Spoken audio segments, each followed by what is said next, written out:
everybody, and welcome to the brand new Off the Ropes with John and Josh. I am Josh. And since we are celebrating 420, I am the spirit of vengeance, Johnny Blaze. I'm pretty sure you're not. I mean, I could be. I'm hot.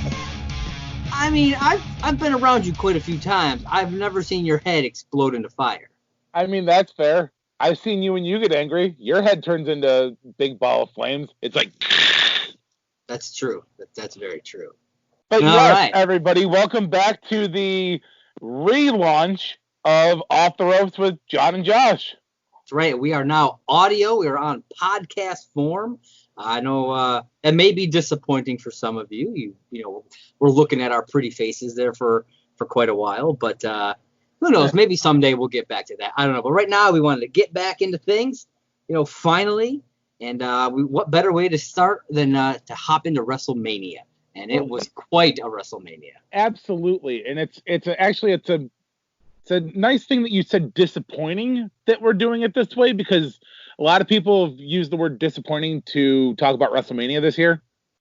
Which I don't understand, man. I had the complete opposite feeling when it came to this WrestleMania. I wasn't hyped on all the matches, but I mean, okay, so you went from having like the highest attendance record of like 93,000 to attendance record of 0. Hey, this man. Coronavirus has wiped everything. A record is a record, though. That's very true.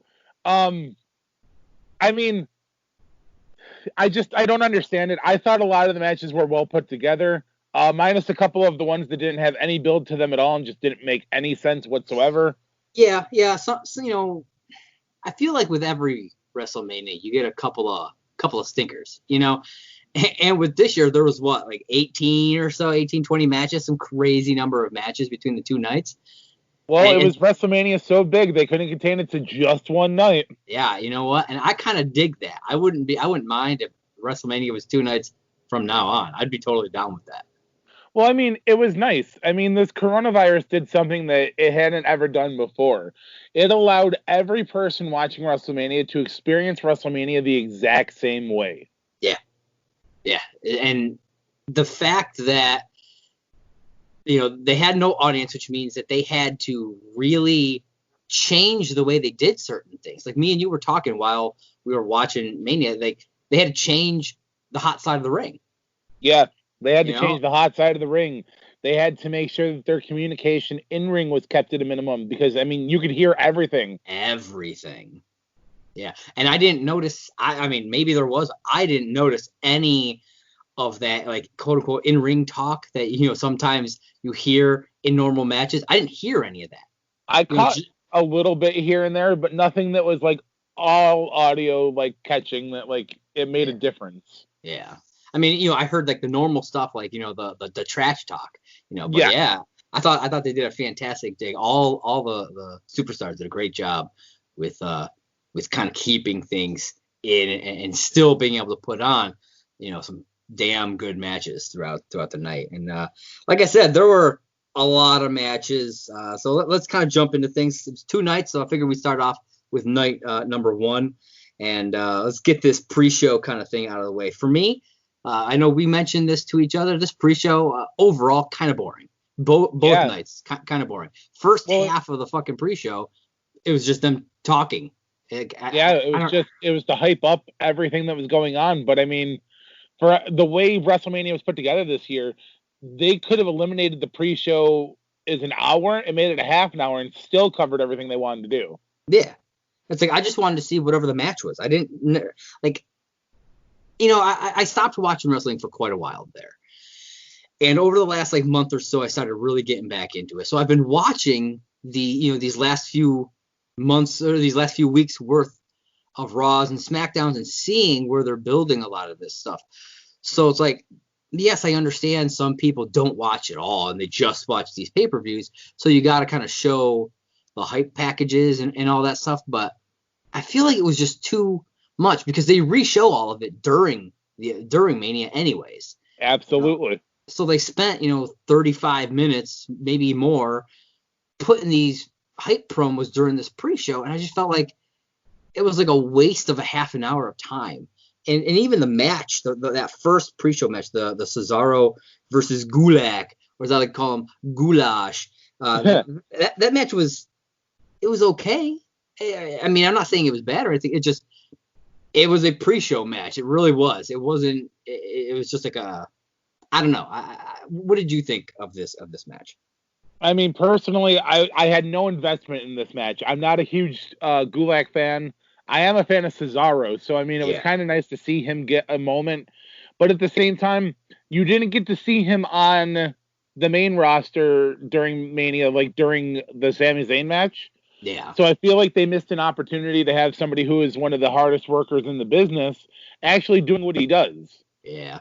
But I mean, overall, it was two technical wrestlers doing what they do best, and that was putting on a clinic in that ring. Yeah. And I mean, the match made sense. You know, they've been building this Sammy Debray feud over like the last month or so. And so it makes sense that, you know, he would be facing off against Gulak, as we already saw Shinsuke do the same thing. So it made sense that this match would happen. But, and like you said, yeah, they put on a clinic, but I feel like it wasn't really all that memorable. Like they were great moves, the technique was there, but I don't know, it just fell a little flat. And I don't know if that's the lack of audience or what, but it just fell a little flat to me. Well, honestly, you felt that lack of presence all night long. There was nothing that you could do to prevent that. Yeah. But I mean, I know exactly what you're talking about. I mean, like there was no big, well, except for that airplane spin that Cesaro hit. That was amazing. That was that no hands airplane spin. Yeah. But I mean, as for the rest of the match, you're absolutely right. It wasn't that memorable, and I mean, yeah. I mean, like you said, it was a pre-show match, and that was sadly, it was all it's going to be remembered as. Yeah, and that is really disappointing because the pre-show match for night 2, which we'll get to when we get to night 2, completely different in the feel and the energy and everything. So like I said, when we get to night 2, we'll definitely talk about that. So you know, we'll get into some of these matches. There was a lot of stuff going on. There were, let's see, 5, 6, 7, 8, 9 matches. 10. We'll try not to harp too much onto it. Yeah, 10 if you count the little surprise one, the 24/7 stuff that they did. So I mean, let's just kind of dive in. Do you have a favorite match of the night? Favorite match of the night, surprisingly, was probably that Boneyard match. That Boneyard match was something else, man. I had low expectations, but I mean, I'm a huge Taker fan. I grew up loving The Undertaker. I didn't think he had it in him this year to be able to put on some kind of specialty match, but honestly, with the production value and the way that match was put together, if he kept wrestling matches like that, he could probably go for like another 10 years. Yeah. I mean, I didn't know what to expect from this match. Like we talked about, they put out a lot of imagery of it being pretty much a buried alive match. So that's what my mindset was going into it was, okay, it's pretty much, it's just going to be a buried alive match. You know, they'll do like what they used to do. They have all the dirt and stuff, you know, up at the top of the ramp or whatever. I didn't expect it to be outside, and I really like that because this is something that realistically you probably couldn't do with an audience because you'd spend a half an hour just the crowd sitting there. Yeah, watching the monitors. It's like that's not what they, especially for the main event, you know, that's not what they paid for. But them not having a crowd really allowed them to do a lot more interesting stuff with it. It felt like a movie, you know, it felt like a horror movie. It had a score to it, the way it was shot, the lighting and everything. I really dug the whole thing. I don't know. I really enjoyed it. Yeah, you know, I mean, pretty much everybody knows wrestling is quote unquote fake, whatever. But seeing something like this, I was worried that more people would kind of rag on it for that. Well, I've actually seen same thing. Yeah, I've seen a lot of people praising this match. And I'm like, yeah, because I felt the same way. I thought it was awesome. And Taker looked great during this match, especially that second half. Honestly, after he came back. I agree with you. I think Taker looked great. I will say this. The one negative I have to say about this match is I think they made Taker look too strong. Yeah. Taker not only took he on looked AJ super Styles. weak in the middle of that match when he was like, he was acting super gassed and everything like that. So, like, I don't know if they were just trying to compensate. Like, they made him look super weak in the middle so that he could then look really, like, supernaturally strong at the end. I mean, I don't know if that's, I mean, I hope that's what they were going for because that's what they did. I don't know. I hope it wasn't like an accident that that's what happened. I mean, that could be. Yeah. I think it's kind of weird that not only did he take on AJ Styles, he took on the club, and at one point, 6 of the Druids attacked him. Yeah. He fought them all off without a problem and still came back to win the match. I'm still bummed that nothing really came about with those Druids. Yeah, like, no, I he completely like punched agree. he like punched or booted them all like once, and that was it. That was it. Never came back. It's like when you're playing a video game and you're not quite at the big boss yet, but you got to take out some, cronies to get there. Yeah, but they made it seem like it was going to be this huge thing, man. And then what about this whole unholy trinity thing that never came about? I was looking into that. I think the unholy trinity was referred to as the club itself. I think it was a reference. Taker might have misspoke when he said it. I could be wrong, but I think he directed that as the club is an unholy trinity. I don't know. It seemed weird, but because I was really hoping, and a lot of other people were expecting to see like maybe Kane or like I don't know who else would come out. But like, I would have loved to have seen Sarah show up since she was drug into it, or maybe Michelle McCool. Yeah, that would have been interesting. But yeah, unfortunately, we did not get to see anything like that. No, I was hoping at least somebody would like be standing there holding the urn when that light went off. That would have been cool. Like maybe Michelle has the urn or something. I don't know. So here's the real question, though. So the Boneyard match goes down. AJ Styles is buried alive, essentially. Where does AJ Styles go from here? Yeah, that's a good point. He essentially lost to the biggest name on the biggest stage in not only a wrestling match, but he lost in what could be considered one of the greatest burials of all time. Yeah. And I literally mean burial, not like bad booking. Yeah, it's like, do you think that this burying will bury his career? Pardon the pun. I mean, pun intended. I mean, he literally got buried Saturday night. Yeah. So it's like I don't know where he goes from here. It's like, where do you go once you reach that kind of level? I mean, and then lose. Maybe, if he had won, it'd be a different story. He could go off like for titles and stuff like that, but absolutely. Where do you go from? Well, this kind of puts him at the bottom of the chain again. Like, I mean, yeah. He could probably wrestle for like the ICUS championship, but I mean, at that point, at the same time, AJ Styles is a main eventer. Yeah. So this was one of those matches you couldn't book somebody stronger than another person because it would ruin somebody. But at the same time, you couldn't have a draw ending because you had to have a definitive winner in a match like that. Yeah. Unless a third party came out of nowhere and buried both of them at the same time. And that could have been an interesting ending. Yeah. And it kind of takes some of the gas out of AJ. Like he was hyping all this stuff up, really trying to mess with Taker, and then he loses. So it's like, who's gonna like be afraid of AJ Styles at this point? Right.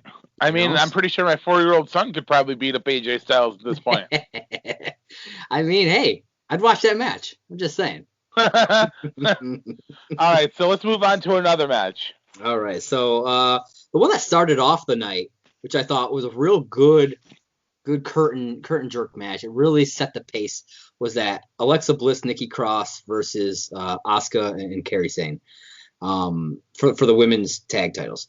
What did you think about this match? I thought it was a real, like I said, real good start. Really set the pace for the night, which is important. I thought it did a really good job at firing up the crowd. Well, what would have been the crowd? It fired me up at home. Yeah. I was definitely invested in that match because, I love me some Nikki Cross and Alexa Bliss. I think they are both phenomenal workers. That's true. And if you turn that camera across the ring, I mean, Asuka and Kairi Sane have both proven to be phenomenal athletes in their own right as well. Yeah. I was very glad to see the way that it was done. It was done well. I don't know. Are we doing spoilers? Should we spoil WrestleMania for people who haven't seen it yet? Oh yeah, absolutely. All right. Well then, I'm very glad to see that Alexa Bliss and Nikki Cross were booked to win first 2-time women's tag team champs. Yeah. And I mean, either way you look at it, both sides put up a hell of a fight. It could have went either way. It's true. Yeah. What about you? What did you think about the match? I really enjoyed. Like I was saying last on Saturday, I really hadn't seen much of Nikki Cross because I hadn't been watching for a while, so I didn't really know much about her. But I really liked what she brought to this match. I liked her being teaming with Alexa. I love the energy that they put off, and the Kabuki Warriors, man. I thought they're fantastic. I love Asuka. I have for a long time. So I'm really glad to see that they haven't screwed her up, which they do a lot of times with characters like hers. It's because I don't think WWE currently, well, I mean, any company for that matter, because, I mean, it happens everywhere you look. I don't think a lot of these wrestling companies know how to deal with actual character wrestlers. Yeah. People who actually have, they're not just themselves. They have a little bit of a gimmick. I.e. Bray Wyatt, Matt Hardy. I mean, Raven is probably one of the greatest misused wrestlers of all time. Yeah, probably. I mean, a lot of those guys, or girls for that matter, they come into a business, they were somebody for so many years, and now you're being told you can't be that person anymore. You have to be somebody else. Yeah. So, I mean, Nikki Cross, I didn't know much of her before her NXT time with Sanity, but I mean, from what I've seen from her on the main roster, I wouldn't be surprised within the next year if you don't see her sporting a singles women's championship. Yeah, I could definitely see that happening. And I'd be totally cool with it. Yeah, really would. I would like to see her and Alexa both take a respective brand title and still carry the tag titles at the same time. That'd be awesome. Actually, I think that'd be really cool. I know that a lot of people would probably, not appreciate a dominating set of, people like that, but you've seen it happen with factions of wrestlers before, so why not with a set of women? Yeah, exactly. And it's not like women have a mid-card championship at this point, which I think, honestly, they should. Yeah. Yeah, Maybe I mean, granted, they just this tag title hasn't been around that long, right? I mean, no. Yeah, so no. I wouldn't be surprised if, as some time goes on, they do bring in some sort of mid-card title for the women. I could see it. Yeah. This women's revolution has definitely sparked them getting more leverage to having that kind of, freedom. Yeah. So, yeah. Speaking of, the women's revolution and great female wrestlers, we did have another women's match on the card for Saturday night, and that was the Shayna Baszler Becky Lynch Raw Women's Title match. What'd you think of this one? Man. I was honestly not looking super forward to this one. I'll say that. After what we saw at Elimination Chamber, I was not looking forward to this match at all. Yeah. I've said it once, I'll say it again. I think Shayna was booked the way she should have been booked, looking dominant. Yeah. However, the way she was booked, she should have been either the sixth entrant or had come in after the match and dominated or something. Yeah. But she overpowered people and then stood in the ring at Elimination Chamber and just kind of looked awkward. Yeah. And I mean, she went through like three competitors like off the chain, like relatively quick, faster than anybody that I've known to go through somebody.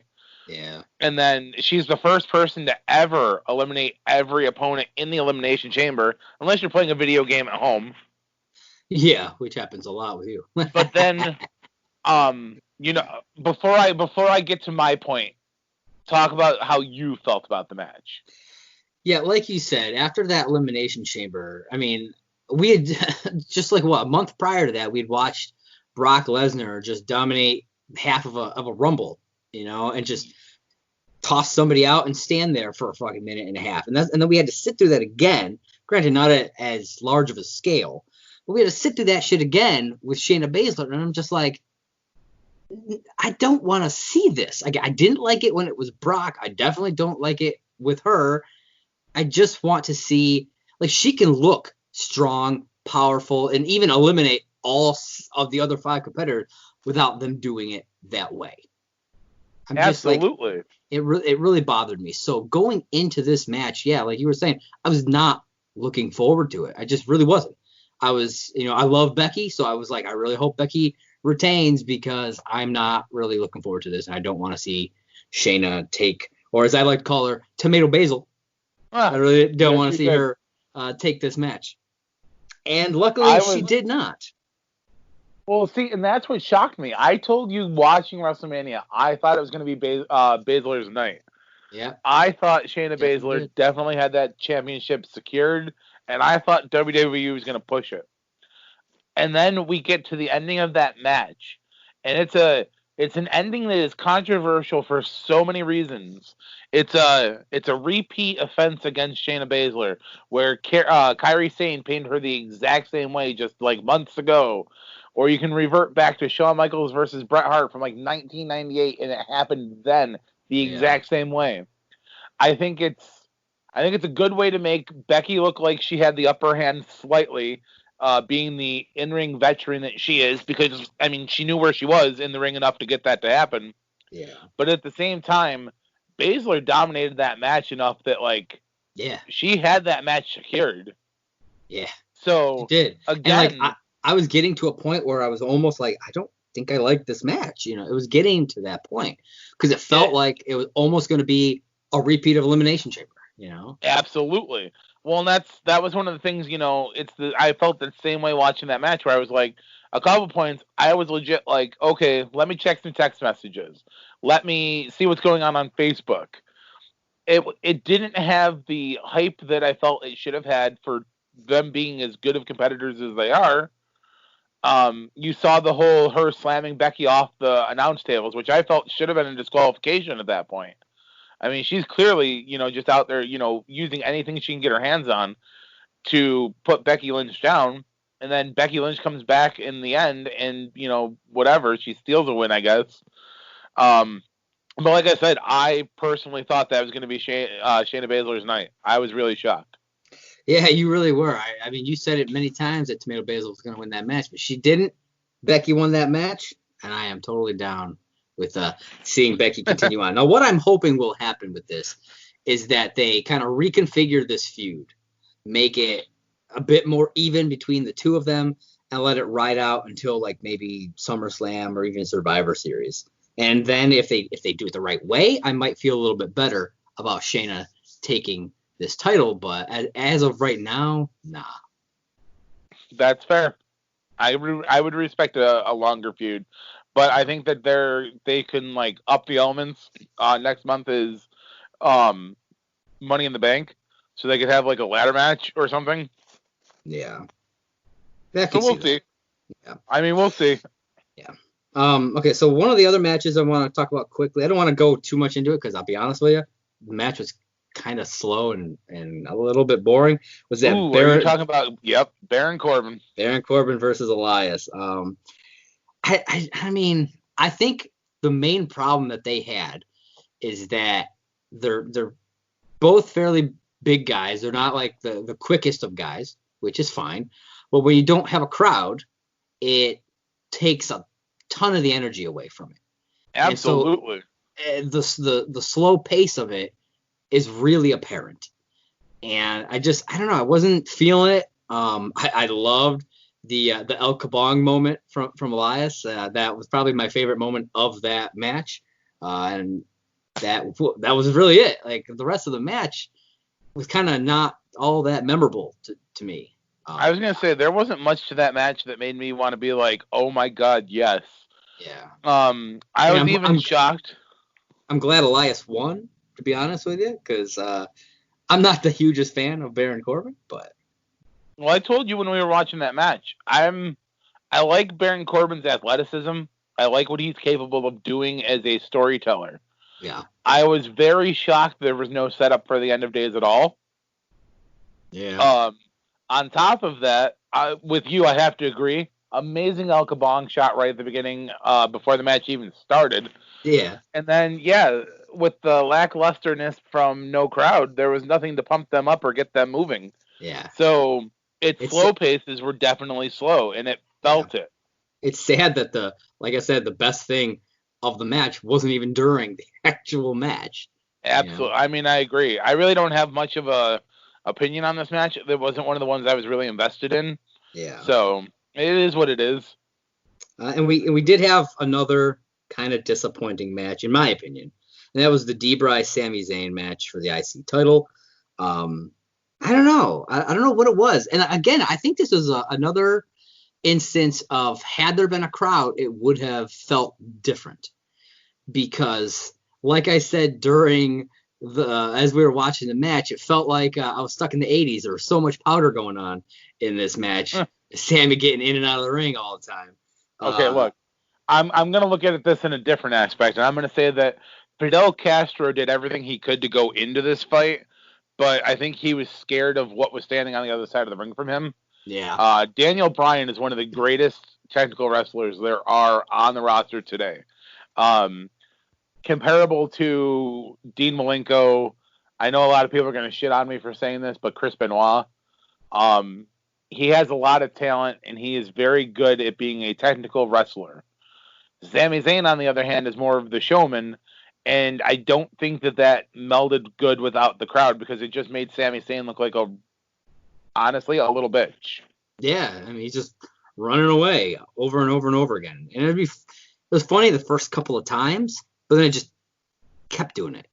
And then, Daniel Bryan had to go and get him to bring him back to the ring, and like I understand this is WrestleMania, and you guys have like the time to tell a story. Then put that match on and show us what that Intercontinental Championship means, because all it showed me is that the Intercontinental Championship at WrestleMania this year was a side thought. Yeah. Yeah. They just wanted to have it there. I was very disappointed with this match. I didn't even care for the build-up over the last few weeks for this match. Like, all they were doing throughout the last three weeks was making Shinsuke look kind of like shit.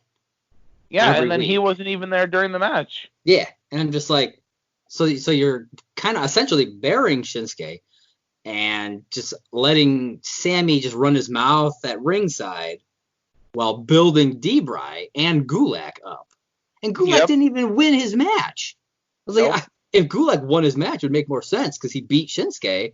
So, like, it would make more sense in that aspect, but no. I should rephrase what I said, because I know Shinsuke and Cesaro were at ringside at one point, but, like, they didn't really serve purpose. Yeah. It was just, they were just there, really. I mean, there was a couple small things, but, yeah, I don't know. I just... Like I said, I really don't have anything good to say about this match overall. I don't want to really shit on it, because, I mean, there's somebody out there who thought that match was good. And Sammy retained, so it's not like Debray went through all of this stuff over the last month or whatever to get the title, because he didn't even get the title. True. That's very true.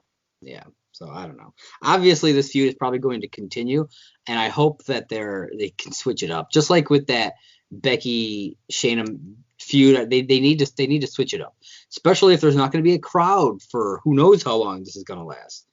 I personally think that WWE just needs to take a step back with their writers and let them get some like fresh eyes on this, because there is a lot of potential. Like, okay, I don't want to drag it on because I don't want, to seem like I'm like, really, but like, think of like the 3-month plan with this. So for the next couple of weeks, if you really want to, you can have Gulak and Debray going up against various formations of the whole Sammy's, the artist collective, as they simply call themselves. Yeah. You can build towards another match where Daniel Bryan and Drew Gulak both get a shot at the IC title. And, I mean, hell, why not just make it a 5-way? Give Shinsuke and Cesaro a chance. And you can have one of those moments where Sami Zayn thinks he's got it in the bag because his guys are going to let him have the win. And then you can have, like, the controversy over, well, I want the title, you want the title. I mean, you could really build towards something great, but they're not going to, and they're not going to see that big picture because that's not how WWE works. Yeah. Lately, they seem to have like short sight and not like the long view. Yeah, unfortunately. All right, so I think we should just move on from this one and get into some actual good matches. The next couple I thought were some of the best stuff that they had going on. First off, do you want to talk about first? First off, I want to talk about that Kofi, Jimmy Uso, Jomo match, the triple threat ladder match for the SmackDown Tag Titles. This was a unique match because I thought it was well done. It wasn't three teams fighting for the tag titles. It was three individuals, one from each team, fighting for the gold for their respective teams. And I don't know if this has been done before. Maybe it has. Maybe I just don't know about it. But I thought it was really unique and really interesting to see it done this way. And it was a damn good match. It really was. Go ahead. Give your thoughts on it first. Oh man, it was fucking crazy. It felt like back in the day with like the Hardys and all them, just like fucking throwing themselves around, getting nuts with it.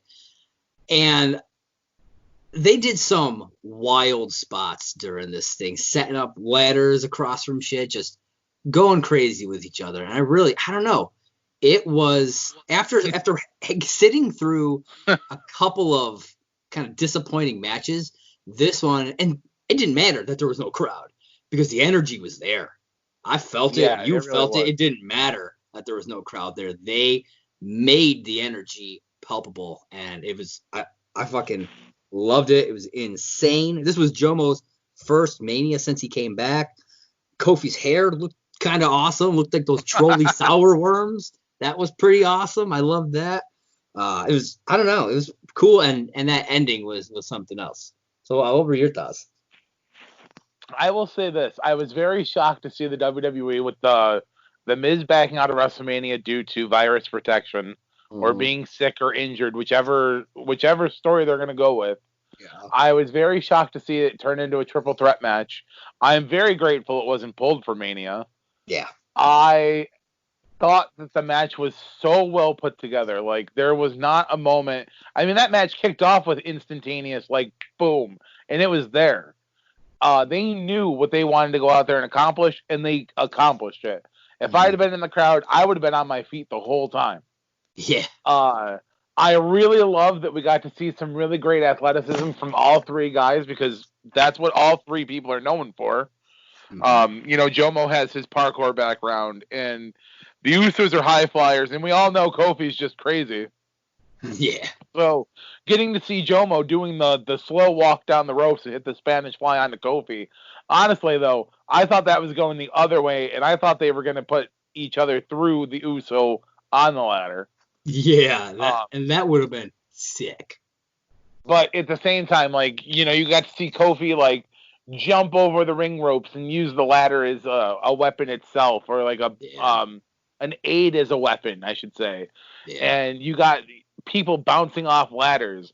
And let's talk about that ending and how they just made it look so organic. Yeah, it looked, they made it look like this wasn't supposed to happen. I mean, I hope that was how it was planned, because if it was a botch, that would be really interesting. But I mean, if that's how it was planned, they did a great job of just making it look organic, like you said, and just natural. And I loved that. I didn't know what was going on. I was like, what the fuck just happened? Well, you and I were talking about this on Saturday night. I want to see a match done the exact same way, but with the other side of the tag partners in there. And I want to see an exact moment like the ending where Jimmy Uso and Kofi had their hands on the titles, and they're declared the winner. It's not like, ooh, the Usos won the tag titles, or, oh, hey, the New Day won the tag titles.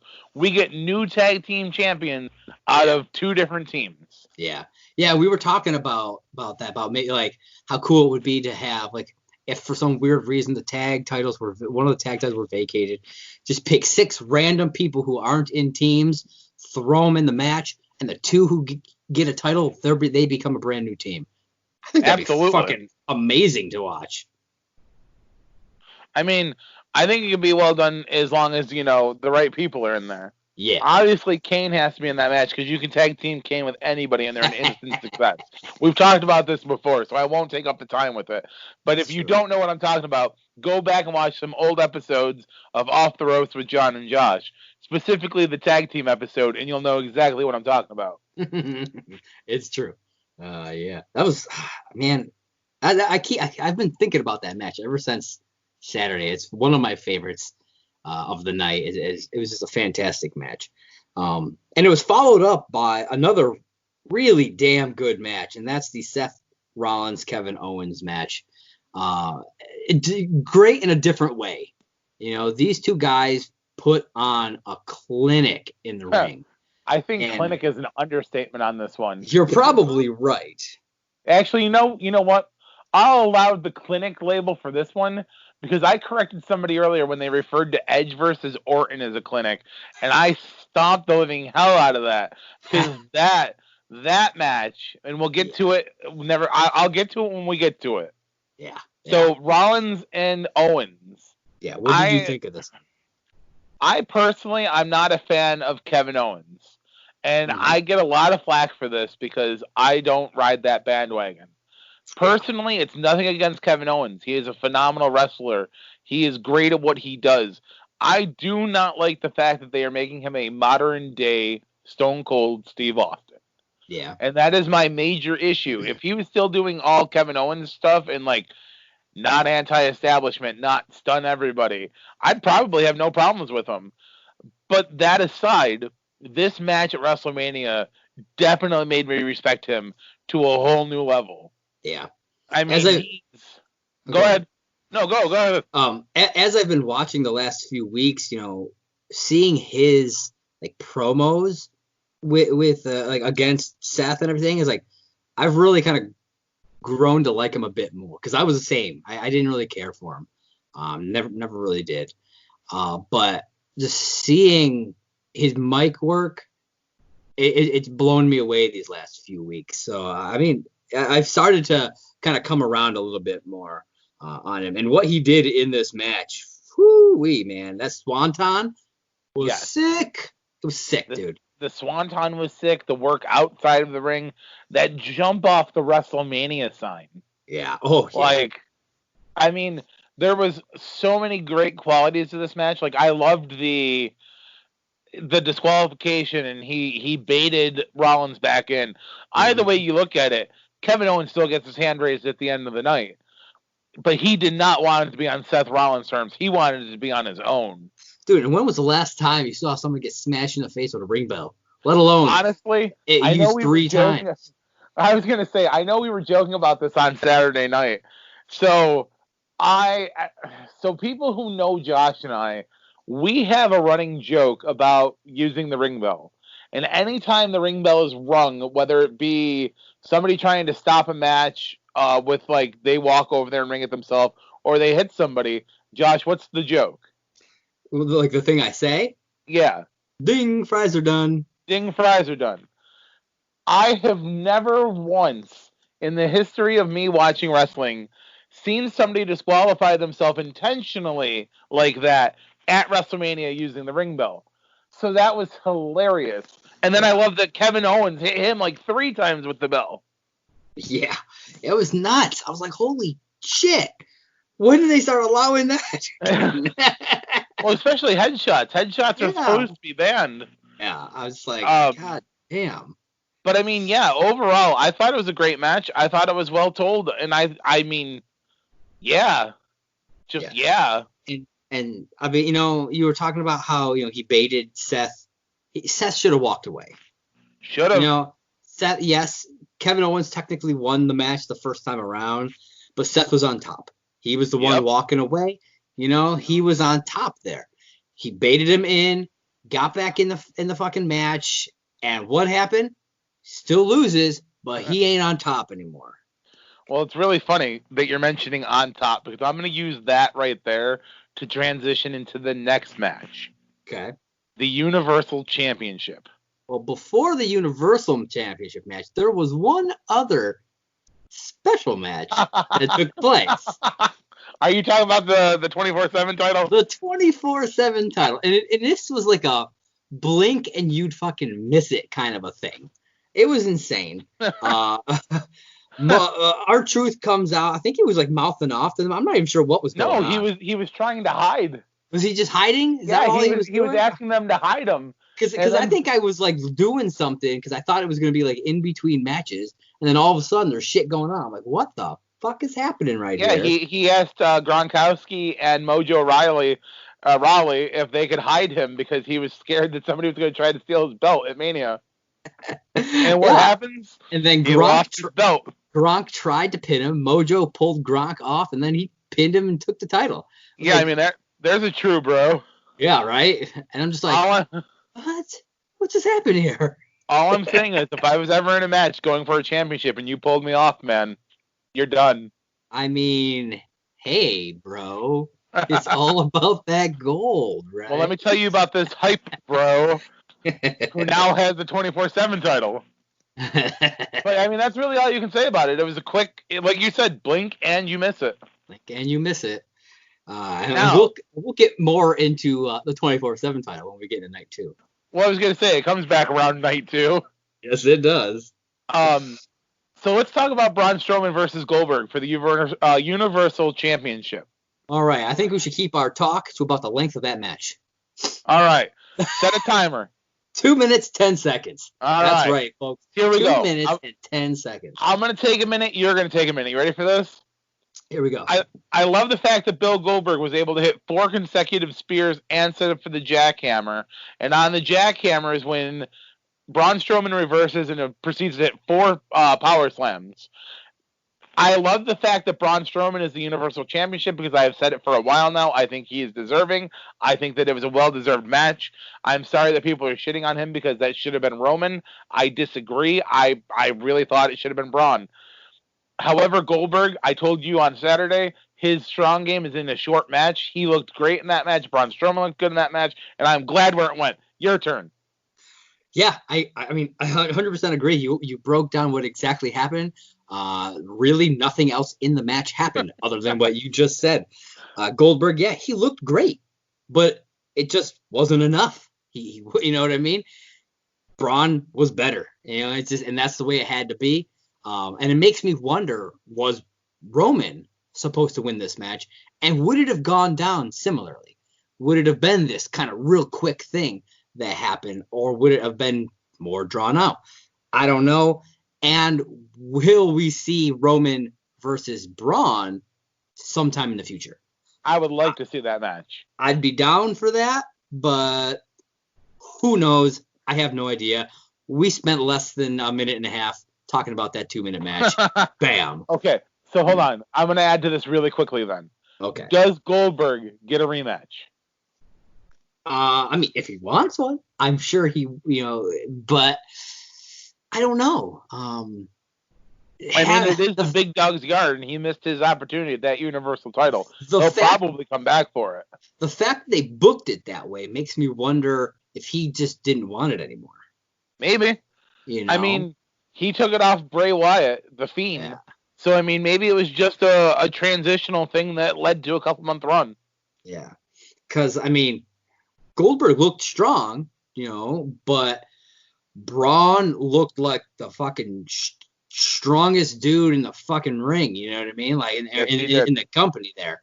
I mean, they made him look stronger than Brock Lesnar, and that's hard to do. Yeah. So, I don't know if Goldberg comes back. Maybe he tries to come back for it, and they put on a better match, and he still loses. That something like that. Maybe they give us at Money in the Bank. Maybe he gets a rematch, and we get like a longer kind of actual match. I don't know. It wouldn't surprise me if they just kind of move past it. To be totally honest with you, though. That's fair. Yeah, I wouldn't be surprised if that's what they do. And we already talked about the Boneyard match, which again, fantastic stuff. Phenomenal. That whole opening, AJ coming out in the hearse in the casket with his cronies there in the in the druid outfits, which I thought was really cool. And I don't know, everything about it I thought was really cool. I do think part of the ending was a little hokey with like the fake hand sticking out of the dirt, the like lighting on the barn or whatever it was. It was a little bit hokey, but it fit for WWE and for what they were doing. So it makes sense that that's kind of what they did. It felt very like old school, like back in the 90s almost, you know what I mean? It did, but it also it showed a resemblance to Matt Hardy's Final Deletion, like the Hardy Compound videos and stuff like that from TNA. Yeah. So it's kind of funny to see that, Matt Hardy, whether people want to admit it or not, had influence over like stuff like that. Yeah. Yeah, I get that.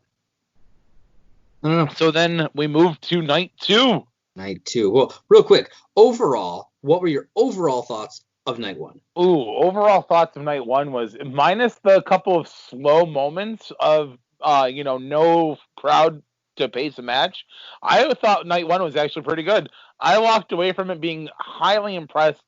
I remember being just like, damn, how are they going to top that tomorrow night? So on a scale of 0 to 5 boots, yes, that's right, folks, we're bringing that back. How many boots would you give night 1? Honestly, I'd give it a solid 4. 4 boots. All right. Yeah, I think I'm right around where you are. 4 seems about right. If some of the matches had been done a little differently, or maybe if there had been a crowd, I don't know, that may have gone up. But yeah, I think with the way we had probably 4 really solid matches, a couple of disappointing ones, a couple kind of in the middle. I think a 4 is a pretty good place for that. I think so. I agree that if there had been like crowd reactions to help like maybe like build up some stuff, maybe change like the way like the Shayna Baszler Becky Lynch match ended, I think maybe it could have gotten a 4.5, possibly 5-star. I could overlook the small things. Yeah. All right. 4. All right, so we're gonna move on, like you said, to night number 2. Ooh. And we had a much better pre-show match than for night 1. Yeah, we did. Liv Morgan versus Natalya. This was a damn good match. Well, it was a phenomenal match between the two of them, and you and I were both torn on the result we wanted to see. Yeah. I mean, you're a Natty fan. I'm definitely a Liv Morgan fan. But I was still totally fine with Liv taking this match because she earned it. You know what I mean? I really think she earned that match win. I thought it was a well-fought match. I thought the back and forth was really well told. Mm-hmm. Yeah. Yeah. Yeah, I thought it was great. And I felt, for some weird reason, Sunday's pre-show didn't seem as boring. I don't know why. No, it didn't. Although it was like pretty much a rerun of the exact same stuff. Yeah, but I don't know what it was. I don't know why it didn't quite feel. Maybe I was expecting more on Saturday, and so that's why I was more disappointed. And so, like, my expectations were lower for the pre-show. It could be. Yeah, I don't know. But so they did the pre-show women's match, and we jump into the first match, and we get right away another women's match. I was kind of surprised by this, that they did 2 back-to-back like that. But this was the Rhea Ripley versus Charlotte Flair for the NXT Women's Championship. First time NXT title has been defended at Mania. Great match. Both Rhea and Charlotte, they worked their asses off during this match, and they really worked well together, and knew how to showcase each other's strengths and weaknesses. So I thought it was really well done. What do you think of this one? I mean, I agree with you completely on that. I think that, the hype to it was the whole Rhea Ripley, and she'd been compared to Charlotte her entire career. So she's trying to get out from under that shadow and show people she's not Charlotte Flair. Which I don't see personally. Granted, I didn't watch like her stuff in NXT and all that stuff, so I don't know how it was back then or whatever, in the earlier days. But I don't know, like even when they're showing pictures of her, I'm just like, I just don't see it. I don't know. Maybe I don't know. Let's talk about a couple of small things in this match, because I don't want to waste a lot of time on this match. I mean, it was a great match. I'm not taking away from that. Let's talk about Charlotte Flair drop kicking Oh out God. Rhea Ripley's knee the wrong way. That just watching it hurt my knee, for crying out loud. It was a war flashback for me. Oh I've yeah, I been know. there. I've been Oh, in that moment. yeah, I know. I It's won't mention the person who drop kicked out my knee by name, but I will yes, just say that yes, everybody, it was me. it It's was back when we were stupid yardies and didn't know any better. true. But I mean, like I said, I've been there, so I know that pain she was dealing with, and it sucked. Yeah, But she worked through it, and she showed everybody that she was deserving. But in the end, it was too much, man. yeah, that leg buckle was rough, man. It really was. And I will say, we may not be the biggest fans of Charlotte, but she earned this win. Absolutely, I will agree with that. She put it all out on the line there and taking it home. And I think, like we talked about this, I think that what they're doing is getting ready to move Rhea up to the main roster. So, because that's what they do a lot of times. They you have the champ, they wind up on like one of the other brands or whatever that, like a few times, and then they wind up losing the title, and then they wind up being pulled up to the main roster. Yeah, happens all the time. Well, at the same time of them doing that, Charlotte Flair takes the NXT Women's Championship and helps elevate its prestige and makes it a more equal level to the other two WWE Women's Championships. Yeah, exactly. Yeah. I think it was. I mean, it was the perfect way to the perfect result for this match. Agreed. It didn't make Rhea look weak. It made both of them look strong overall throughout that match. And if it brings Rhea up into the main roster, I'd love to see more of her. I agree.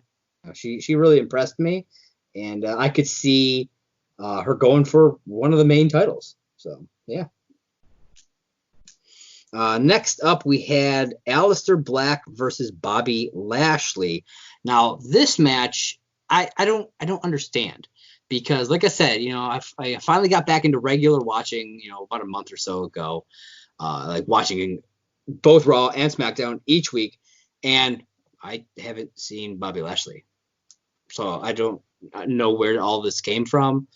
I honestly didn't realize he was with Lana because I hadn't seen them. So, I mean, all we've seen Aleister Black come out, sit in the middle of the ring, and kick a jobber in the face and take a match. Like, that's what we've seen pretty much every week. Yep. So I don't. Do you know where this feud came from? Honestly, I don't watch the product enough to know where this feud came from. I did know about the Lana angle. Okay. Because he just got out of that feud with Rusev, and the whole Lana divorced Rusev, and now she's with Lashley, and whatever. Excuse me. But as for this angle and this feud for Mania, I do not know where this one came from. If anybody listening knows, feel free to hit us up and let us know somehow. But I personally, I wasn't invested in this match. I don't think it was definitely a slower paced match, but it was still hard hitting.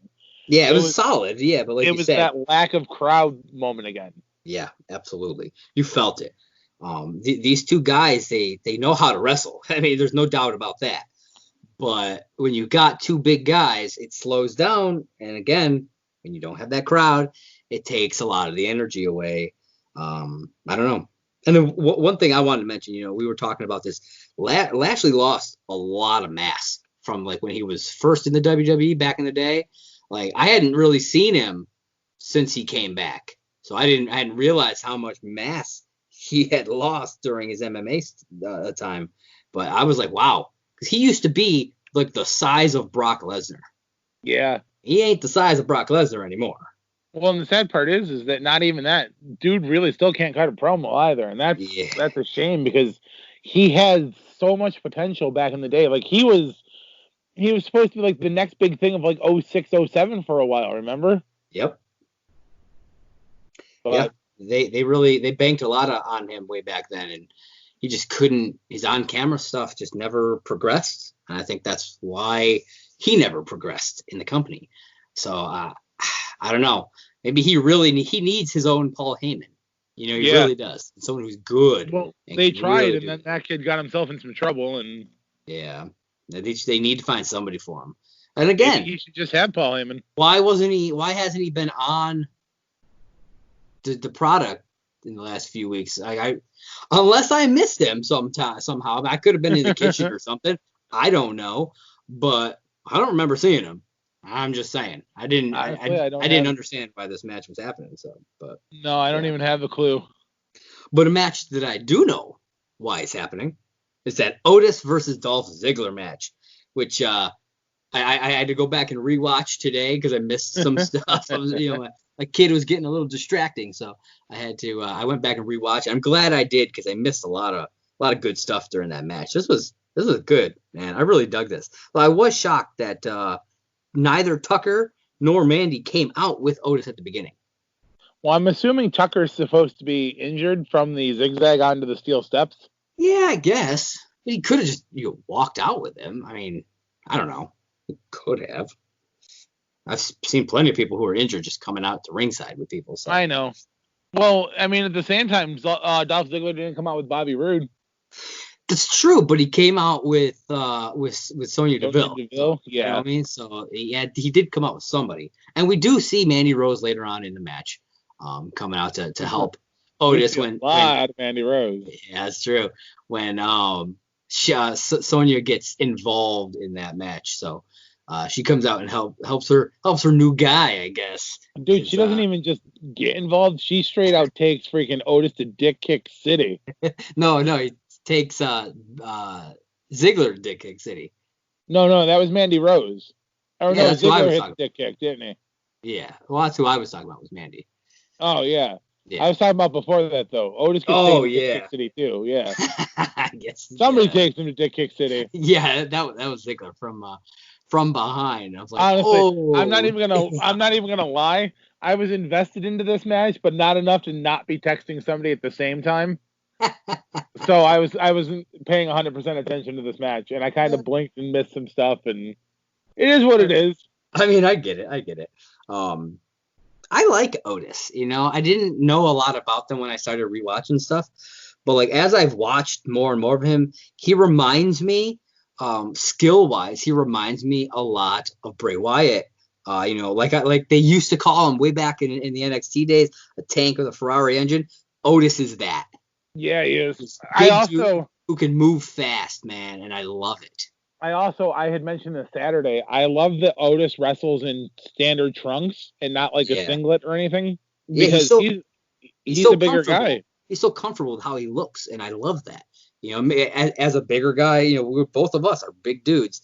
That makes me feel kind of good. I don't know. I like that. I mean, if you could put down the donuts and stuff for 10 minutes, you might not be a big dude. They're not donuts, man. They're cream puffs. Get right. Cream puffs. Well, Saturday and Sunday was cannolis. Cannolis. Damn right it was. Cannolis and gummy bears. Yum, yum in my tum. But, I mean... So, I mean, at least at the end of the match, Otis gets the win. Otis gets the girl. He even got an on-screen kiss. Can't go wrong with that. Damn right he did. All right. So let's move to something bigger and better. No, real quick, before we exit that match, I want to get your thoughts on the lack of this truth-telling dude or whatever this whole thing is supposed to be that popped up on Friday SmackDown. He revealed the truth that happened between, with the whole thing with Otis and Mandy and Ziggler and Sonya, all that bullshit. But there's nothing from this guy. I don't understand why that had to be introduced like that. Yeah. We've definitely seen plenty of like storytelling angles before. Let's take 2002 Michaels Hunter feud for a second and reflect it that way. There have been plenty of times where people do something and we don't need a third party to show us that somebody's lying. Yeah. I mean, clearly something was amiss with this whole storyline to start. The fans aren't that stupid. And if this is just someone's way of bringing somebody back, this is a really bad way of doing it. Yeah. Like I said, I'm not invested. You have a theory as to who this mystery person is. I think it's Mustafa Ali. Yeah. Personally. And after you like sent me the pictures of him, like in his gear and everything, and showed me all that stuff, I was like, I think you're right. the symbol that they're showing, the skin tone of the dude who was in that video. I definitely think that's who it could be. I don't really know who this guy is, but just from those couple of things, sure where they're going with him being the mystery guy, if that is indeed what they're doing. Yeah. Like, does he want Mandy Rose for himself, or is he just trying to take down the company from within, or some weird shit like that? Yeah, like, I mean, does he want Dolph Ziggler? Is he? I mean, where's the injustice that he's trying to right? Is what I'm trying to figure out. And my real wonder is, does it actually even have anything to do with Ziggler, Otis, and all this stuff, or is that just he just wants to bring out the truth? So like he did it here, maybe he'll do it somewhere else. You know what I mean? And maybe that's why there was no talk of it really during this match, because he's not really interested in that. He did what he came to do. He unveiled the truth in that scenario, and now he's on to his next truth, wherever or whenever that may be.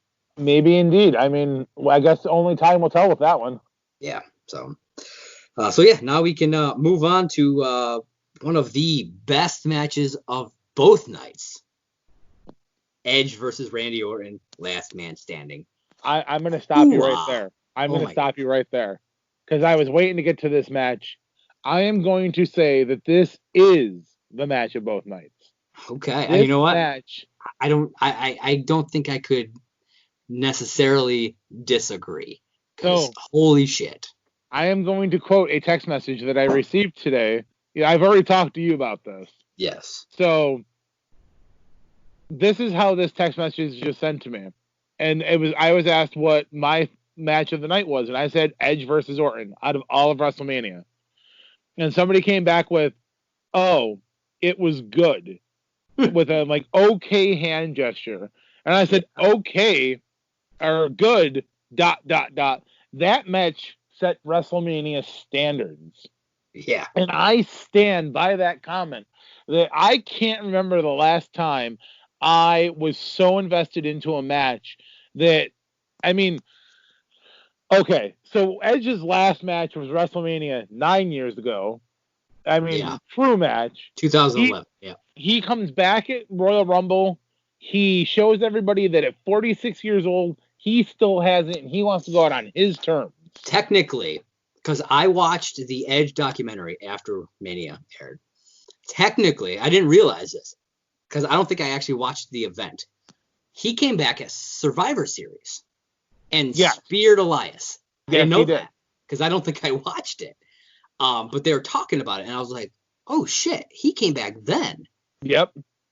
And I was in the documentary, he talks about how that wasn't planned, the spear. He was supposed to go out there and just talk. But he felt the crowd, and he was like, he just felt that this is what had to happen. And so that's what he did. Fair enough. So I was like, okay. So that would actually explain a lot of why a lot of people were already guessing that he was going to be at the Rumble. Because I was like, why do people think it's going to be Edge? I didn't understand why so many people thought that Edge would be there. Hey, I told you we watched Rumble together with Dad, actually. Yeah. And I mean, I told you that night, I thought Edge was going to be a surprise entrant. I did not see him going as well as he did in the Rumble, though. He popped in number 21 and just dominated for a while. It was awesome. He did. Yeah. The look on his face when he came out the curtain, too, man. You knew those fans loved him, and he missed it. Yeah. And he looked great. And he looked phenomenal. And I feel like he looked even better this past weekend. I agree. And getting back into that match with Orton, I don't mean to overtalk you on this one, and I apologize for that. Totally fine. I was very glad to see that it was a strong back and forth both ways.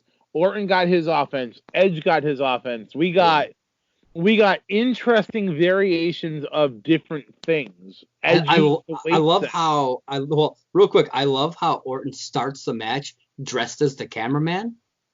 Yeah. And that's how he sneaks up on Edge. I was like, where did he even come from? And then they said it. He was like, he was hiding as a cameraman. I was like, oh shit, that's fucking brilliant. I love that. I mean, that was absolutely brilliant. And again, an empty audience allows you to have a moment like that, because otherwise you couldn't have done that. Yeah.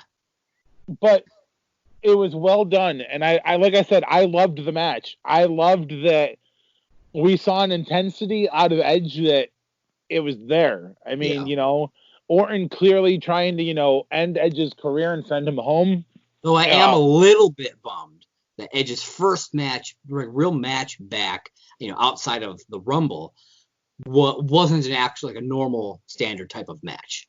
This thing was phenomenal. Don't get me wrong, but I had the slightest bit of disappointment that it wasn't more in the ring.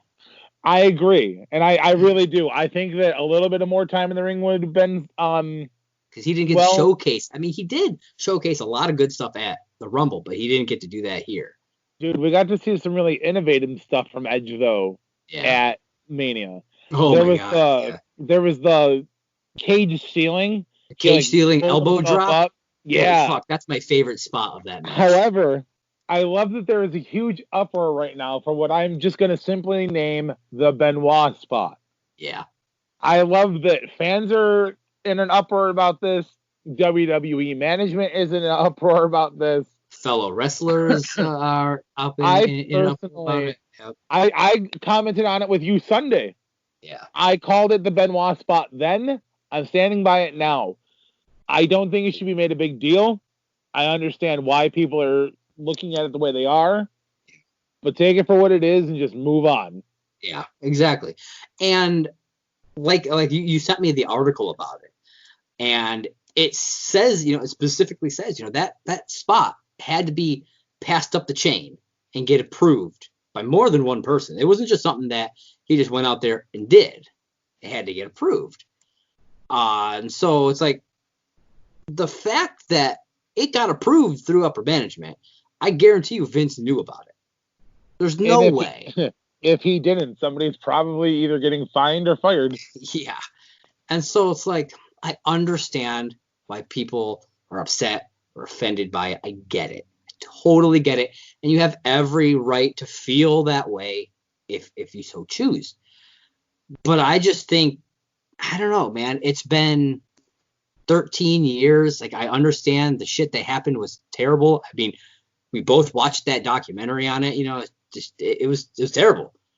But I mean, you've got to be able to move on with our lives and not become so obsessed and upset by the smallest things that shouldn't hit us that way. I mean, I don't know. Maybe I'm wrong for saying that, but I mean, I agree with you. I want to go kind of back towards the match because I mean that's a horrible thing to have had happen in that whole situation. It takes away from the impact that this match had. And it was just one small spot in a match of dozens of amazing spots. So Absolutely. It's like people shouldn't be focusing on that. Focus on, like you said, that cage ceiling elbow drop was something special, man. It was amazing. I want to talk. Which one? Go ahead. Was it the truck? Yes. Specifically, though, I want to talk about the ending for a second. Oh, okay. I was very impressed with the fight on the top of the truck. Oh, I was talking about the pickup truck. Oh, then go ahead and talk about the pickup truck for a second. Pickup truck, that DDT onto the pickup truck where the cover just crashes down into it.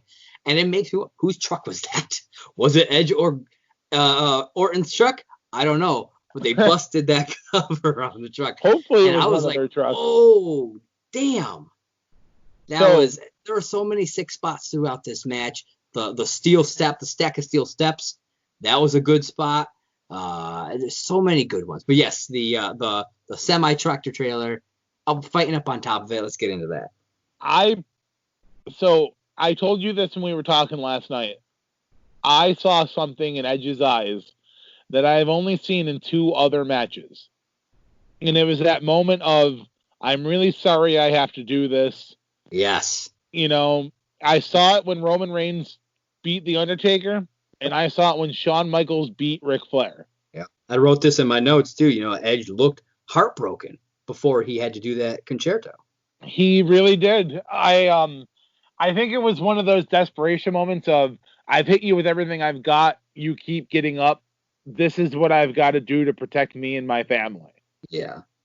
I mean, I love the story these two told at WrestleMania. Yeah. I am a huge Edge fan, and I was devastated when he had to, quote unquote, retire. Yeah. I'm really glad he came back, and I'm glad we got to see from him what we did. Yeah. You definitely got to watch that documentary, the Second Mountain. It's incredible. I plan on checking that out. It takes place over the last 3 years of him kind of getting that itch again and realizing, because apparently the documentary was meant as a life after wrestling documentary, like kind of what he's doing after everything, and all this stuff what he's been doing. Interesting. But it kind of evolved into something else, and they really dive into him kind of getting that fire back and finding out that he's clear, 100. Yeah, he's cleared. He's able to do all this again. And one of the things real quick that I wanted to mention, because it got brought up on Twitter after the match, in the documentary, he says, he wants to get back out and do this, but you're not going to see me, climbing ladders and going through tables, which is something he exactly did during this match. Climbed a ladder onto the top of some sort of cage thing and drove Orton through a table. Yep. And so his wife, Beth Phoenix, quoted that in a tweet with a picture from that.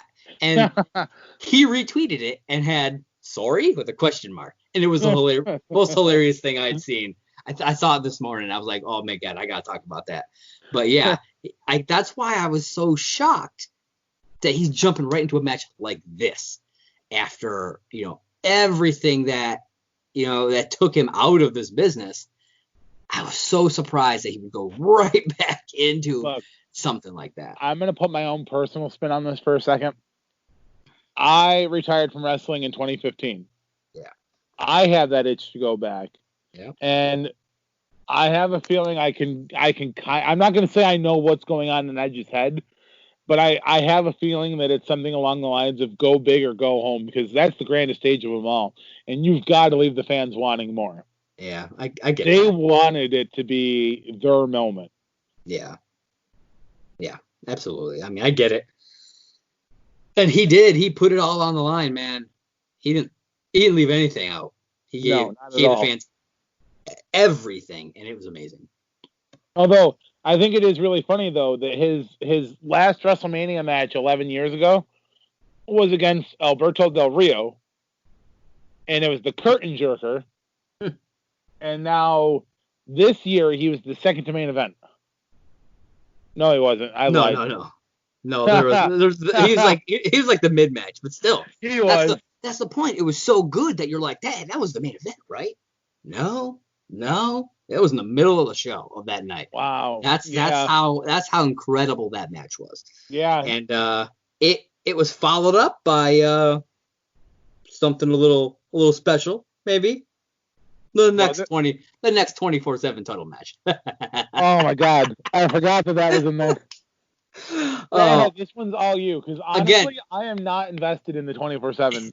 I mean, I just found it hilarious because it's just like a random thing that just like the match ends and then bam, we're into this thing. Huge melee just breaks out. You have Mojo getting chased by like a dozen people. Which breaks all the protocols on group together. Yeah, don't get me started on that. And then so they're just like trying to like beat down, trying to get that title from him, and then the camera pans up and Gronk is standing there up top with a big smile on his face and just dives from up top and takes everybody out and then fucking pins Mojo for the title and takes off. Yep. And I'm pretty sure that's the last time we see Gronk that night. That was. I mean, Gronk got a WrestleMania moment, man. You can't blame him. Yeah. And newest acquisition to the WWE, his first time hosting. Yeah. And now he's a champ. Yep. Gronkowski's a champ. Maybe it's just that 24/7 title, but he's a damn champ. And then he was replaced as the host by Titus O'Neil. which I was like, all right. Yeah. I love Titus. He's awesome. Okay, so we're gonna get into the next match, and this is, I don't know, I wasn't even looking forward to this match. It is the Street Profits versus Angel Garza and Austin Theory tag match for the Raw Tag Team Championships. Andrade got injured, so he was replaced by Austin Theory, and I'm not a fan. Like, I'm not impressed by Austin Theory. I watched some of his stuff on NXT. I'm not impressed. I don't know. So I'm glad that they didn't win, because that would have really kind of bothered me that they gave the title to a team that isn't actually the team, and especially with this guy, which is kind of why I wasn't all that invested, because I'm like, there's no way they're going to give them the title. And we saw some great stuff from the Street Profits, because they are a great team. You know, the whole thing was real fast paced, had a lot of good action, and the Street Profits are like the ultimate hype men. They really are. Like, they can hype. I mean, they were hyping themselves up during that match. Exactly, but I don't know. I think the most interesting thing was the fact you pointed this out, that it looked like Zelina raided Stephanie's closet. I mean, it definitely did. I think the thing that made me laugh the most was I wasn't invested into this match either. I mean, yes, it's the tag titles. It is what it is. But the other tag title match was 1,000 times better. I'm just saying. Absolutely, it was. And there's no taking away from that.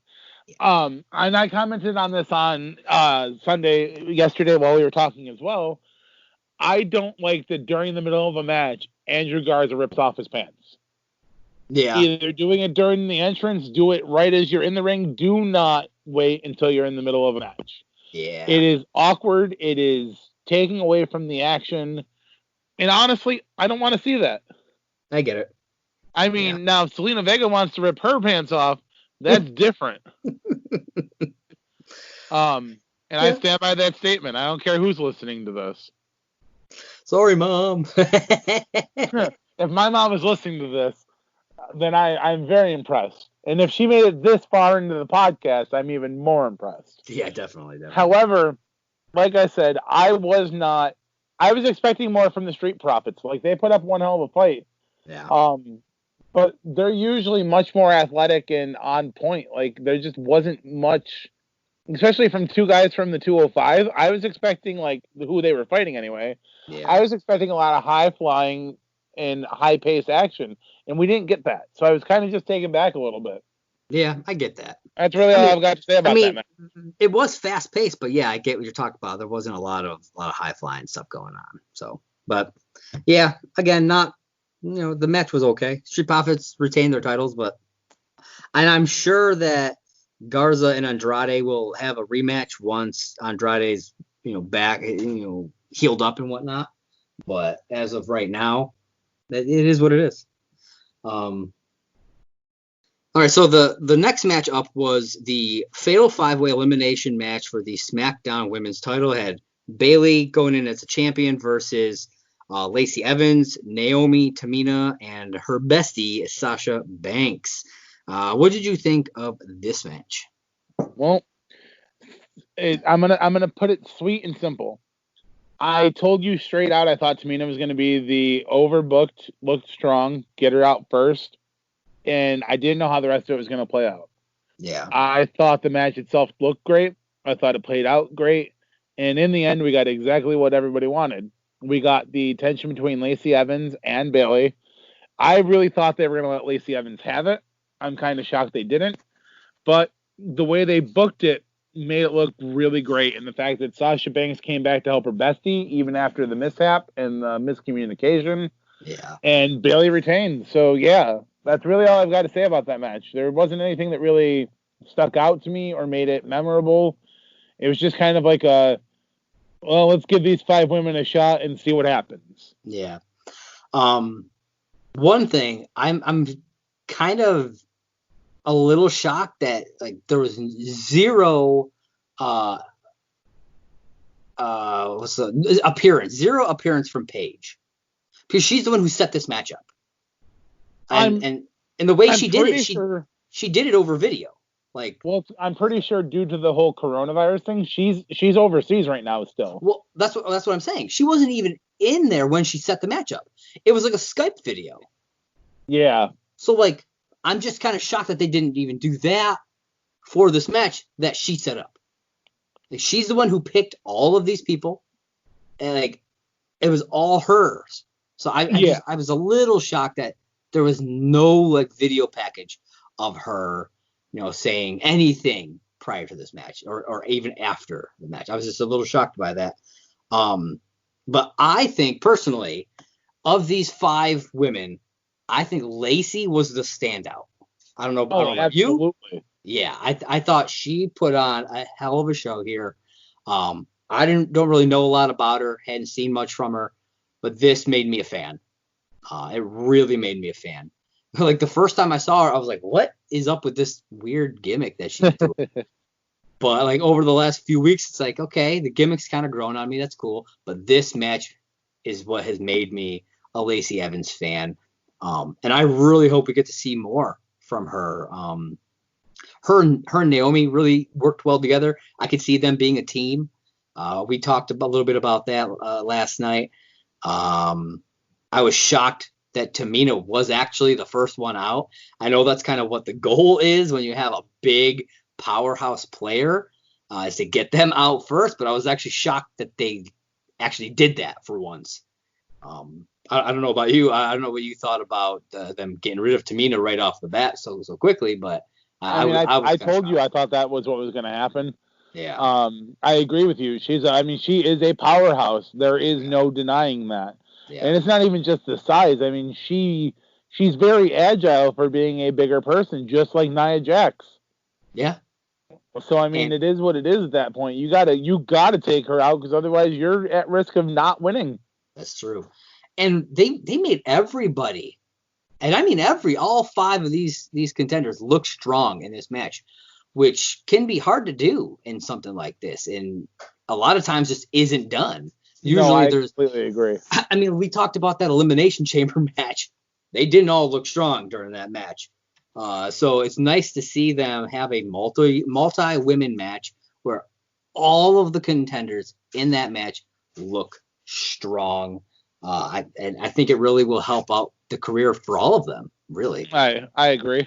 And I'm really hoping to see Lacey get like either a one-on-one or a like maybe they do a triple threat between Bayley, Sasha, and her, because of the stuff that went down between Sasha and Bayley, throughout that match and at the end. I agree. So yeah, I dug it. I thought it was really good, and yeah, it was a solid women's match. A solid match in general, not even just as a women's match. It was just a solid match in general. It was. So now we are going to move on to one of probably my number 2 favorite match of the night. And I think actually my number 2 favorite match of the entire event, like between both nights, because I think I liked this one even more than that Boneyard match that I really enjoyed. And that is John Cena versus The Fiend in a Firefly Funhouse match. I'm going to let you take off with this one, John. I know how much you really want to talk about this one. So I am a huge Bray Wyatt fan. There is no denying that. And we all know that the build up to this match was Bray Wyatt's retribution for WrestleMania 30. But so anybody who knows me, and you can attest to this one for me, Josh. What are my thoughts on John Cena? You think John Cena sucks?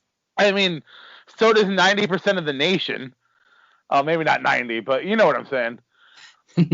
I went into this match expecting it to be John Cena dominates and somehow Bray Wyatt comes out at the end and looks strong. I was not expecting, however, what we got at all. I mean, there was no way to tell what the hell Firefly Funhouse match was going to be to start. Yep. So we go down memory lane, and John Cena gets to relive his prototype days and the Doctor of Thugonomics days. Oh my God, that was fantastic. It was amazing. Him doing the rapping where like he couldn't speak normal, he had to rap. And yeah, it was awesome. So, my favorite moment out of the whole thing, and anybody who knows me knows right where I'm going with this, I loved seeing Bray Wyatt in a Wolfpack t-shirt. And I loved seeing John Cena come out in an NWO t-shirt. For anybody who wants to shit on this match for what it is, first off, it took 8 hours to film the Boneyard match between Taker and AJ Styles. This match did the exact same thing, but with like a different aspect to it. Yeah. You can't hate one match and like the other. And if it's just because it's Bray Wyatt and the whole Fiend thing, then you're a hypocrite. I think what a lot of people are complaining about is that it wasn't like a quote unquote actual match. You know? It wasn't. But that's kind of what made it different and better at the same time. And it's exactly what you would get if you're talking like inside of a story about this character. Absolutely. With there being no crowd, that's the only time you'll ever be able to do something like that.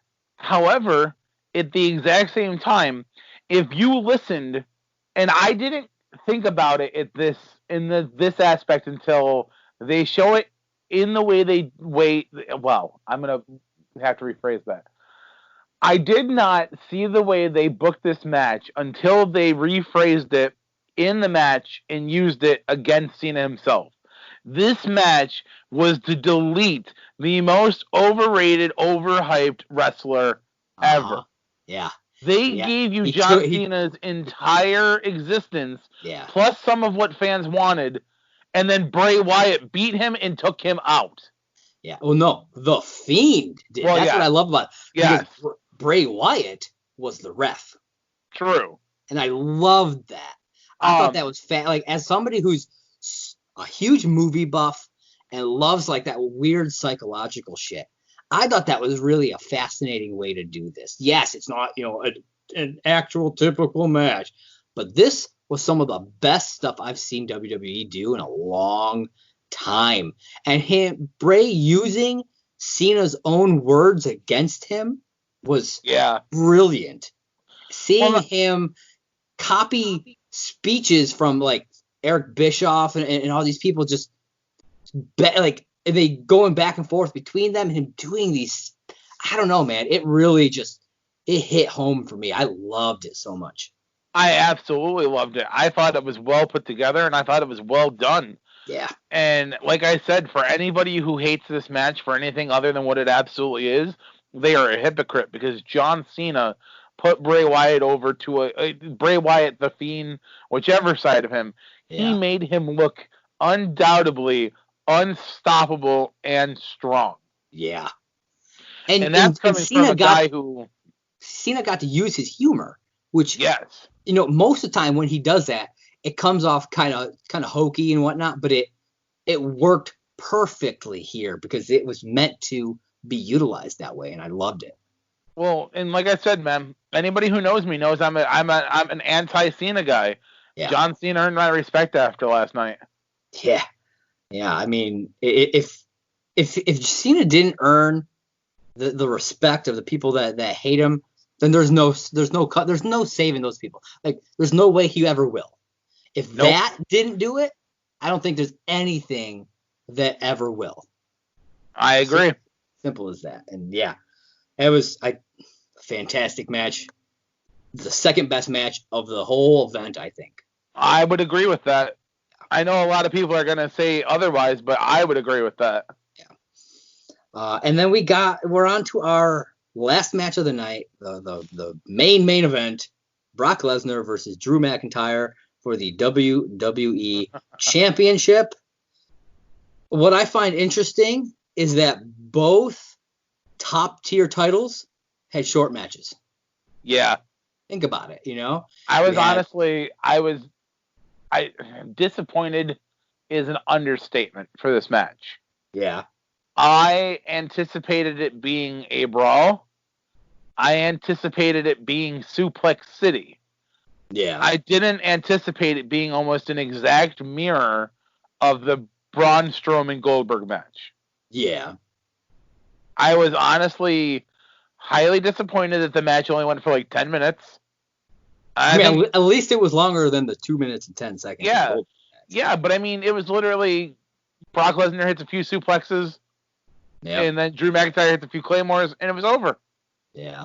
Like, yes, it made Drew McIntyre look strong, but at the same time, it's like, I didn't come to just see finishers. I want to see the actual match. Like some of the notes that I wrote was starts off hard, rolls a bit slow, which is exactly what happened. Gets boring, like in the middle, and then holy shit, that was quick. Yeah. Like, those are the notes that I had for this match, because I'm just like, what is going on here? I'm not saying it was a bad match, but it wasn't what I wanted especially for the main event of the entire show. You know? Well, especially considering, I mean, they hyped it and we talked about it. Drew McIntyre used to be the golden boy, and then he lost his way and he left for a little bit and he came back and he's been so dominant. Yeah, he was for a while there. He was the goofball who was air guitaring with Heath Slater. You know what I mean? That's what he was. Look, and I said it when oh God, what's his name? Jinder Mahal. I said it when Jinder Mahal won the championship. I'll say it now that Drew McIntyre has fully come around. If you would have told me 10, 11 years ago that those two guys were going to be world heavyweight champions, I would have laughed at you. Yeah. But now I'm expecting Heath Slater to take a couple years off, come back, and be a world heavyweight champion. I know, right? I mean, that dude's got kids. Yeah. Oh, God. Like I said, I was a little disappointed with the main event. I really thought it should have been more wrestling, a little bit more story to it, like not just a flash in the pan, like you said. Yeah. But I mean, that's overall. I mean, it accomplished what it needed to accomplish. I'm glad that McIntyre has the title because he deserves it, man. Oh, absolutely. And it's nice to see Lesnar not on top, and it wasn't like some like quick, fluke win or anything like that. Like he outpowered and out stamina'd Brock Lesnar. Well, there was a comment made in the match that I didn't really think about, but I guess the last 5 or 6 Manias, Brock Lesnar has been in the main event with either the Universal or the World Heavyweight title. I had not thought about that. Wow. Yeah, damn. Shit. It is what it is, but I mean, it's crazy. Yeah, and we'll see where it goes from here. I'm curious if Lesnar's going to continue to try to get the title back, if he's going to fade away, or what's going to happen. But I don't know. But it'll be interesting to see the stories of WrestleMania unfold. Certain rivalries ended, certain rivalries are about to begin. I mean, tonight's the Raw after Mania, and you know how crazy that usually is. Yeah.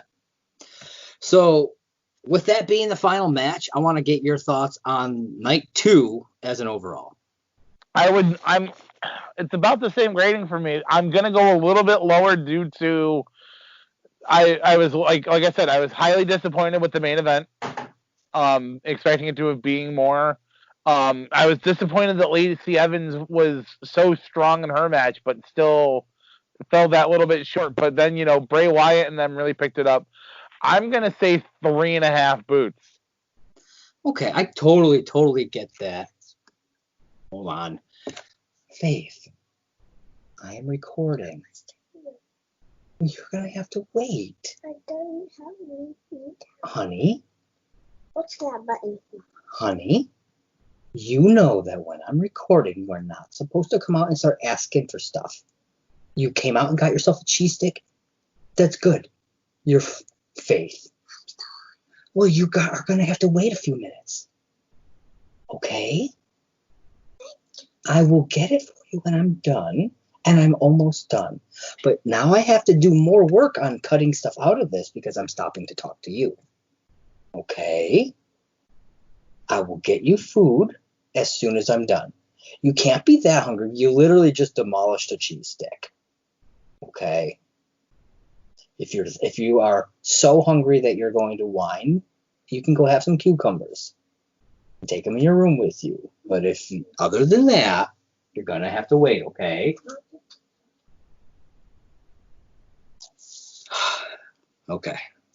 Let me zen myself back out. You had just given your score. 3.5 boots. Yep. I totally get where you're coming from with all of that. But I gotta say, just with the fact that this night had the 2 best matches of the overall show, I still got to give it a 4. Yeah, I'm curious if they had switched the last 2 matches, if it would have even been higher.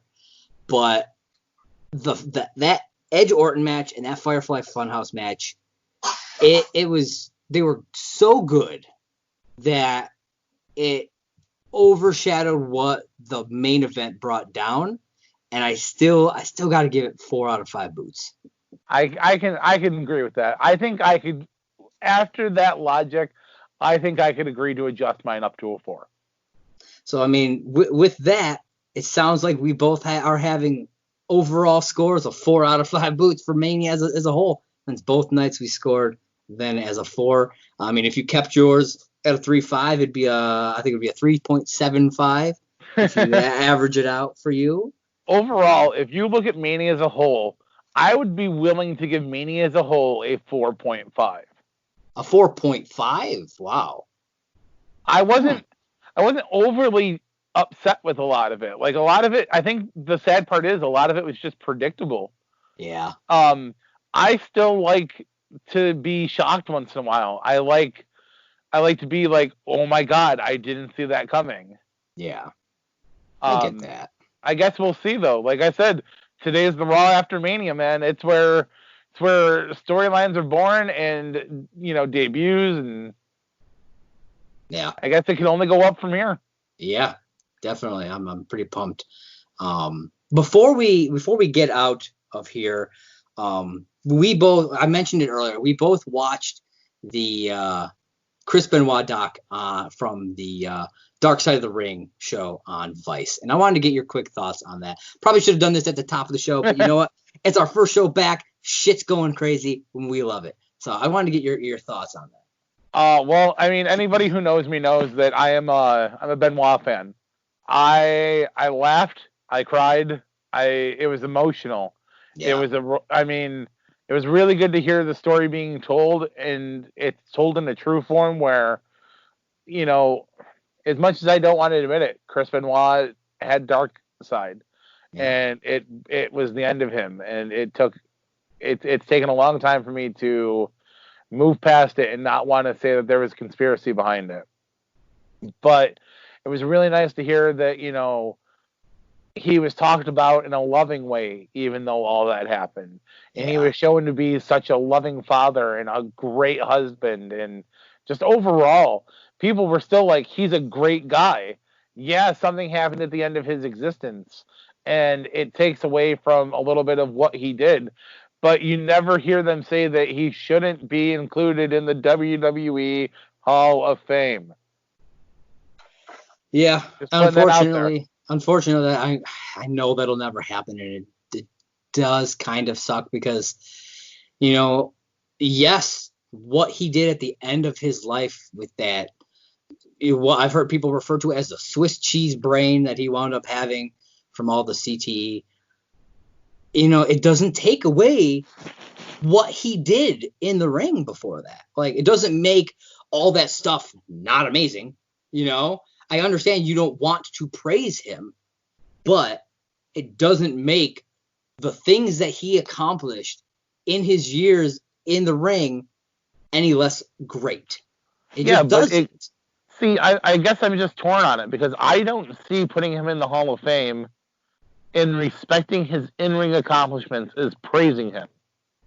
I see that as just acknowledging the fact that the man had an amazing in-ring career and he accomplished stuff and things that other people did not accomplish. And I don't disagree that I think that his career deserves to be recognized in that way. The thing, I just have the doubt that it will ever happen because there are a lot of people who are unwilling to move past that part of it, which that's totally their right to do. That's all on them. That's fine. And I feel that putting him in will take away from the event and take away from the other nominees, because that's all anybody will be talking about, and most likely not in a positive manner, unfortunately. Sadly, yeah. And like people have said, well, maybe they should induct woman, but not call her Nancy Benoit, only call her woman. And I'm like, I still think like she deserves it, sure. But I still think it will take away, and all people will be talking about is Chris and what happened to her and them and all that stuff. So I just doubt that it will ever happen, unfortunately. Sadly, yeah. Yeah. So, but yeah, overall that doc was fantastic. I still got to watch the New Jack one, which was the new latest one that dropped, I guess. I don't know if another one has dropped at all, but I know New Jack was the next one. So I'm pretty interested to check that one out. So I can't wait for the Owen Hart one. Yeah. And like I said, dude, you got to watch that Edge documentary on WWE 24. It's great, and you being such a fan of Edge, I think you will love watching this doc. That is on my list of things to watch tomorrow. Yeah, and there is a first look at the Undertaker doc, and this is the first time that he has allowed his career to be documented. Ooh. Yeah, and it's Mark Calloway talking. It's there's like on the network. There's like a 14-minute first look for it. Check that out too. It looks great. I don't know when the doc's supposed to come out, but I'm excited for it. I'm excited for it. So definitely check that out, everybody. So yeah, that wraps up our premiere episode of the relaunch of Off the Ropes with John and Josh. Once again, I am Josh. I am John. John, where can the people around the world find you? Well, I am on Facebook. I am J. John Made. I have an email. It is john_made@hotmail.com. I am not on Twitter. I honestly don't know my Instagram handle. Otherwise, I would give you that too. You want to come visit me? I'm not hard to find. How about you, Josh? How can people around the world find you? Fair enough. You guys can find me on Twitter at JP Raynor. That's JPRAYNOR. Also check out Off the Ropes Twitter. It's at Off the Ropes JJ. That is the official Twitter for this show. And be sure to also check out my site, Merc with a Movie Blog. I'll be posting.